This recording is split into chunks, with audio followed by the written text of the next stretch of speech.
तो आज का हमारा यहाँ पर पहला क्वेश्चन है। आप यहाँ क्वेश्चन नंबर पर मत जाइए, यहाँ 344 डला है, लेकिन सिर्फ आप क्वेश्चन पर ध्यान दीजिए क्वेश्चन क्या है। तो पहला क्वेश्चन है, ताप का एसआई मात्रक क्या होता है। तो दोस्तों अगर आपको पता है ताप का एसआई मात्रक क्या होता है तो आप इसका सही आंसर लगा सकते हैं। तो चलिए मैं आपको बता देता हूँ, ताप का एसआई मात्रक केल्विन होता है। तो इसका आंसर ऑप्शन नंबर ए सही हो जाएगा, केल्विन। तो आप इसे ध्यान रखिए। नेक्स्ट क्वेश्चन देखते हैं, निम्न में से कौन सा युग्म सुमेलित नहीं है। तो दोस्तों इस क्वेश्चन में आपको बताना है कि ये चार ऑप्शन आपको दिए गए हैं, इनमें से कौन सा गलत है। तो यहाँ पर जो ये भौतिक राशि दी गई है और इनके सामने इनका मात्रक दिया गया है, तो आपको बताना है कि इनमें से किस भौतिक राशि का मात्रक गलत दिया गया है। तो यहाँ पर विद्युत धारा की बात करें, विद्युत धारा का ऐसा ही मात्रक एम्पियर होता है, तो ये बात बिल्कुल सही है। ऑप्शन नंबर बी है, ज्योति तीव्रता का ऐसा ही मात्रक कैंडेला होता है, ये भी सही है। सी है, द्रव्यमान, द्रव्यमान का मात्रक किलोग्राम होता है, ये भी सही है। और डी है, समय, समय का मात्रक मिनट नहीं होता, इसका मात्रक होता है सेकेंड। तो इसका ऑप्शन नंबर डी गलत हो जाएगा, यानी कि इसका आंसर क्या हो जाएगा, ऑप्शन नंबर डी हो जाएगा। तो नेक्स्ट क्वेश्चन देखते हैं, एक माइक्रोन बराबर होता है। तो आपको बताना है एक माइक्रोन बराबर कितने मीटर होते हैं। तो 10⁻⁻6 मीटर होते हैं। तो इसका आंसर ऑप्शन नंबर सी हो जाएगा, 10⁻⁻6 मीटर। तो आप इसे ध्यान रखिए।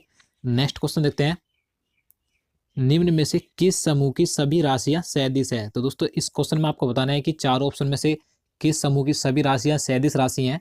तो सबसे पहले मैं आपको बता दूं सैंतीस राशि क्या होती हैं। तो ध्यान से सुनिए, जिन भौतिक राशि में परिमाण तथा दिशा दोनों होती हैं वे सैंतीस राशि होती हैं, तथा जिन भौतिक राशियों में सिर्फ परिमाण होता है वे एदिश राशि होती है। तो आप सैंतीस राशि और एदिश राशि के बारे में जान गए होंगे। तो यहाँ पर आपको बतानी है कि सैंतीस राशियाँ कौन सी हैं।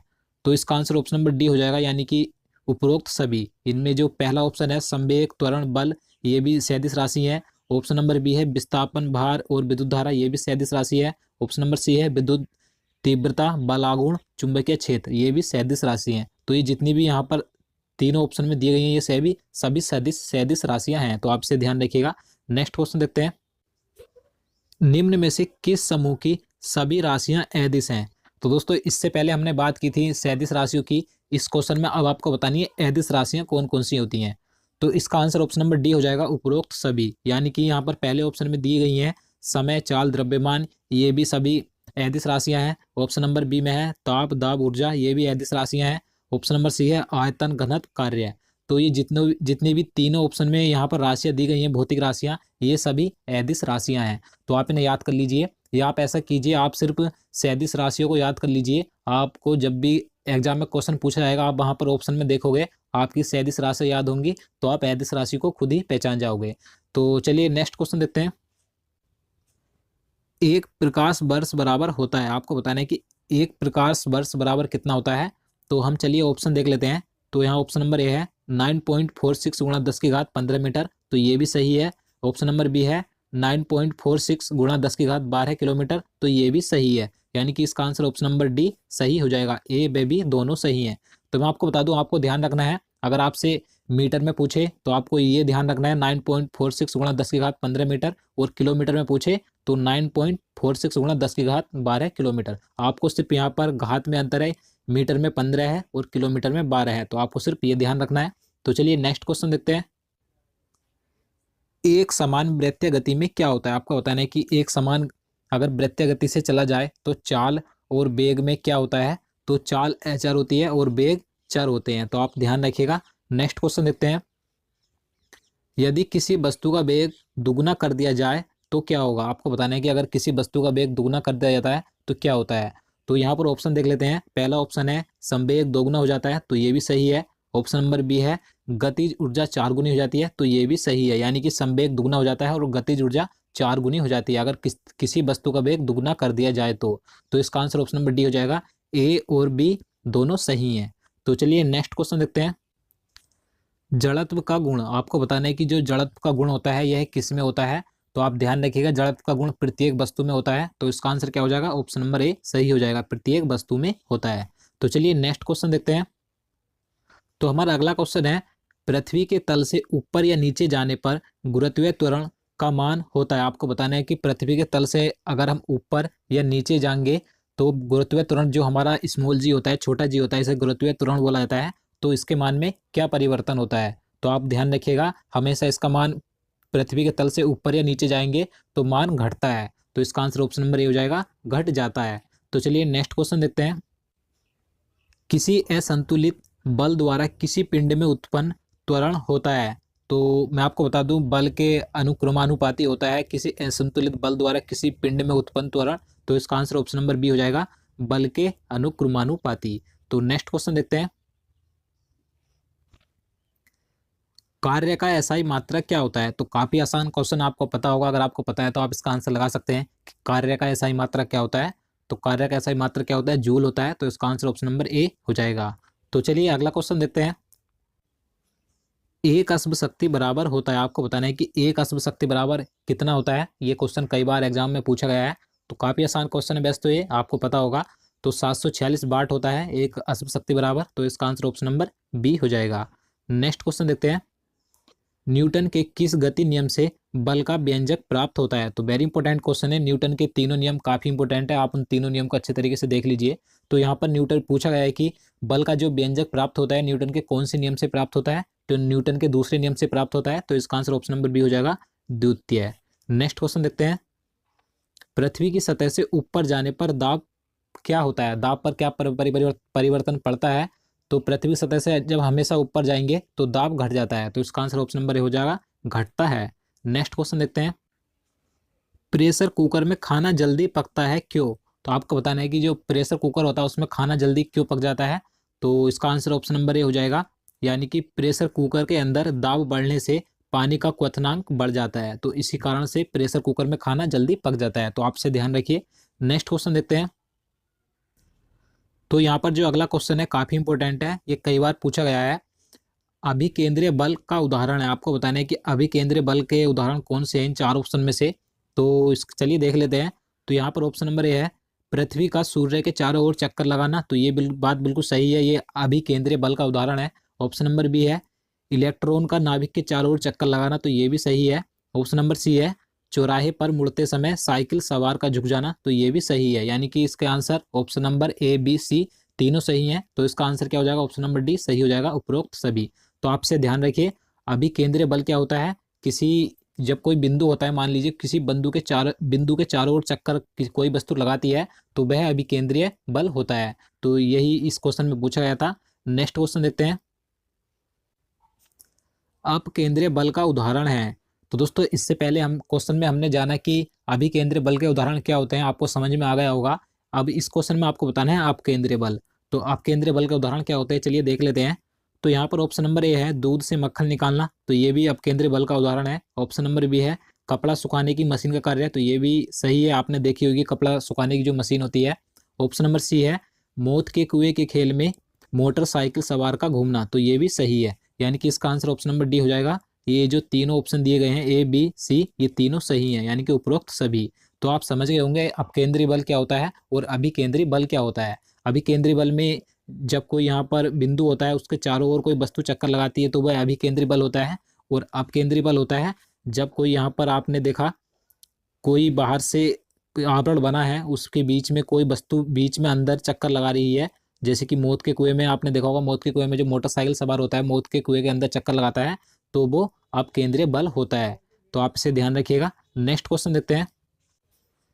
पृथ्वी के तल का पलायन वेग है। इस क्वेश्चन में आपको बताना है कि पृथ्वी के तल का पलायन वेग का मान कितना होता है। तो आपको पता होगा 11.2 किलोमीटर प्रति सेकंड होता है। तो इसका आंसर ऑप्शन नंबर सी हो जाएगा। मैं आपको बता दूं, अगर हम किसी वस्तु को पृथ्वी की सतह से 11.2 किलोमीटर प्रति सेकंड की स्पीड से ऊपर फेंकेंगे तो वह वस्तु पृथ्वी पर नहीं आएगी, वह पृथ्वी से बाहर चली जाएगी। तो यही पलायन वेग होता है। तो इसका मान ध्यान रखिए 11.2 किलोमीटर प्रति सेकेंड। तो चलिए नेक्स्ट क्वेश्चन देखते हैं। निम्नलिखित में से कौन सा कथन सत्य है, आपको बताना है। चार ऑप्शन आपको दिए गए हैं, इसमें से कौन सा एक सही है। तो चलिए यहाँ पर देख लेते हैं।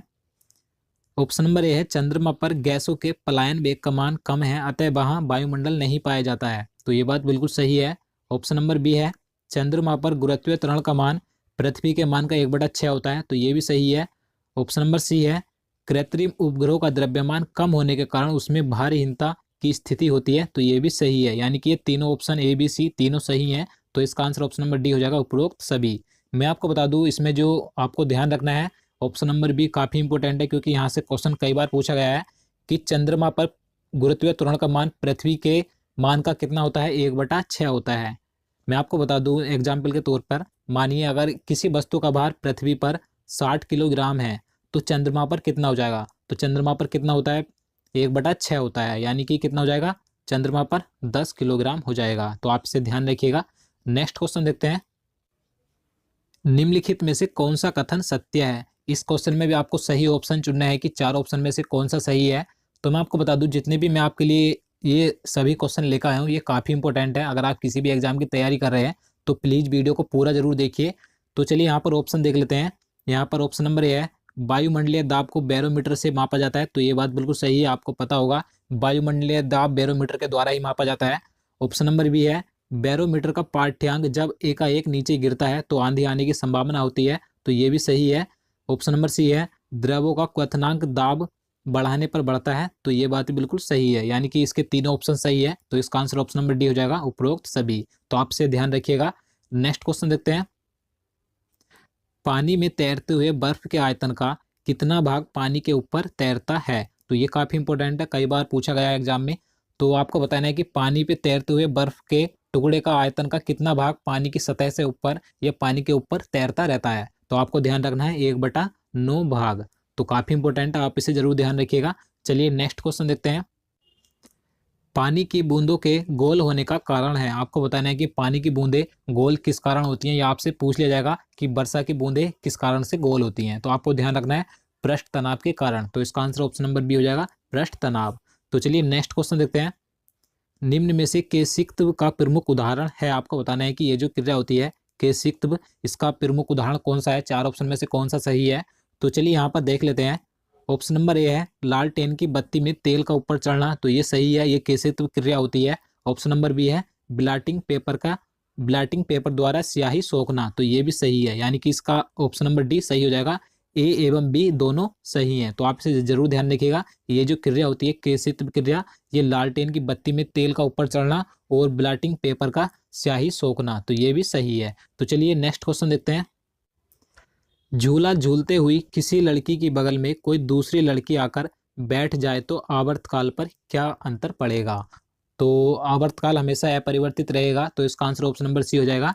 तो आपको ध्यान रखना है, अगर कोई लड़की झूला झूल रही है, अगर उसकी साइड में कोई दूसरी लड़की आकर बैठ जाए तो उसके जो आवर्तकाल है वह परिवर्तित रहता है। तो आपसे ध्यान रखिएगा। नेक्स्ट क्वेश्चन देखते हैं, गर्मियों में लोलक या पेंडुलम की लंबाई बढ़ जाने पर उसका आवर्तकाल कितना होता है, या आवर्तकाल में क्या परिवर्तन होता है? तो इसका आंसर ऑप्शन नंबर ए हो जाएगा, आवर्तकाल उसका बढ़ जाएगा। तो आप इसे ध्यान रखिएगा। नेक्स्ट क्वेश्चन देखते हैं, दाब बढ़ाने पर बर्फ का गलनांक में क्या परिवर्तन पड़ता है? आपको बताना है, मान लीजिए अगर आपने कोई बर्फ का टुकड़ा लिया, उस पर आप जब ऊपर से दाब लगाएंगे तो उसके गलनांक में क्या परिवर्तन पड़ता है? तो उसका गलनांक हमेशा घट जाता है, यानी कि कम हो जाता है। तो इसका आंसर ऑप्शन नंबर बी हो जाएगा, घटता है। नेक्स्ट क्वेश्चन देखते हैं, दाब का मात्रक क्या होता है? तो वेरी इंपॉर्टेंट क्वेश्चन है, कई बार पूछा गया है कि दाब का मात्रक या एसआई मात्रक क्या होता है। तो आपको ध्यान रखना है पास्कल होता है। तो इसका आंसर ऑप्शन नंबर ए हो जाएगा, पास्कल। नेक्स्ट क्वेश्चन देखते हैं, पृथ्वी के गुरुत्वीय केंद्र पर वस्तु का भार कितना होता है? तो वेरी इंपॉर्टेंट क्वेश्चन है ये भी, मैं आपको पहले भी कई बार ये क्वेश्चन करवा चुका हूँ कि जो स्मॉल जी होता है इसे गुरुत्वीय त्वरण कहते हैं। तो पृथ्वी के केंद्र पर इसका मान कितना होता है, यानी कि शून्य होता है। किसी वस्तु का भार पृथ्वी के केंद्र पर शून्य होता है। और अगर हम बात करें कि सबसे अधिक कहाँ पर होता है, तो सबसे अधिक ध्रुवों पर होता है। आप इसे ध्यान रखिएगा। और सबसे कम की बात करें तो सबसे कम कहाँ पर होता है? पृथ्वी के केंद्र से जितना हम ऊपर या नीचे जाएंगे, या पृथ्वी के केंद्र से जितने हम दूर जाते हैं, तो गुरुत्वीय त्वरण का मान उतना ही कम होता जाता है। तो इस क्वेश्चन में यही पूछा गया है कि पृथ्वी के गुरुत्वीय केंद्र पर वस्तु का भार कितना होता है। तो इसका आंसर ऑप्शन नंबर बी हो जाएगा, द्रव्यमान अपरिवर्तित रहता है तथा भार शून्य होता है। तो आप इसे जरूर ध्यान रखिए। नेक्स्ट क्वेश्चन देखते हैं, ध्वनि तरंग हैं। आपको बताना है ये जो ध्वनि तरंग होती हैं यह किस प्रकार की होती हैं? तो अनुदैर्घ्य होती हैं। तो इसका आंसर क्या हो जाएगा? ऑप्शन नंबर ए हो जाएगा, अनुदैर्घ्य। तो आप इसे ध्यान रखिएगा। नेक्स्ट क्वेश्चन देखते हैं, यांत्रिक तरंगों के किसी माध्यम में संचरण के लिए यह आवश्यक है कि माध्यम में हो। आपको बताना है कि यांत्रिक तरंगों के किसी माध्यम में अगर संचरण करना है तो उसके लिए क्या आवश्यक है, उसके माध्यम में क्या होना चाहिए? तो प्रत्यास्थता हो तथा जड़त्व, यानी कि इसका ऑप्शन नंबर ए सही है, ऑप्शन नंबर बी भी सही है। प्रत्यास्थता तथा जड़त्व दोनों होने चाहिए। तो इसका आंसर क्या हो जाएगा? ऑप्शन नंबर सी हो जाएगा, ए एवं बी दोनों। तो नेक्स्ट क्वेश्चन देखते हैं, अनुप्रस्थ तरंगे किस माध्यम में उत्पन्न की जा सकती हैं। तो वेरी इंपॉर्टेंट क्वेश्चन है। अनुप्रस्थ जो तरंगे होती हैं किस माध्यम में उत्पन्न की जा सकती हैं, तो सिर्फ ठोस में ही उत्पन्न की जा सकती हैं। तो इसका आंसर क्या हो जाएगा, ऑप्शन नंबर बी हो जाएगा, सिर्फ ठोस में। तो नेक्स्ट क्वेश्चन देखते हैं, अनुदैर्घ्य तरंगे किस माध्यम में उत्पन्न की जा सकती हैं। तो इससे पहले क्वेश्चन में हमने जाना अनुप्रस्थ तरंगे सिर्फ ठोस में ही उत्पन्न की जा सकती हैं। इस क्वेश्चन में पूछा है कि अनुदैर्घ्य तरंगे किस माध्यम में उत्पन्न की जा सकती हैं। तो इसका आंसर ऑप्शन नंबर डी हो जाएगा। मैं आपको बता दूं, इन तीनों में यानी कि ठोस, द्रव और गैस, तीनों में ही अनुदैर्घ्य तरंग उत्पन्न की जा सकती हैं। तो आप इसे जरूर ध्यान रखिएगा। नेक्स्ट क्वेश्चन देखते हैं, आवृत्ति का मात्रक होता है। तो वेरी इंपॉर्टेंट है ये भी। मैं आपको बता दूं, जितने भी ऐसा मात्रक होते हैं ये काफी महत्वपूर्ण होते हैं क्योंकि इस मात्रक से भी क्वेश्चन पूछे जाते हैं। तो आवृत्ति का आपको मात्रक बताना है क्या होता है, तो हर्ट्ज होता है। तो इसका आंसर ऑप्शन नंबर ए हो जाएगा। नेक्स्ट क्वेश्चन देखते हैं, ध्वनि तरंग का वेग सबसे अधिक होता है। तो दोस्तों वेरी इंपॉर्टेंट क्वेश्चन है, ध्वनि तरंग का वेग सबसे अधिक किस में होता है, तो ठोस में होता है। तो इसका आंसर ऑप्शन नंबर ए हो जाएगा, ठोस में। तो दोस्तों आज के लिए इतना ही।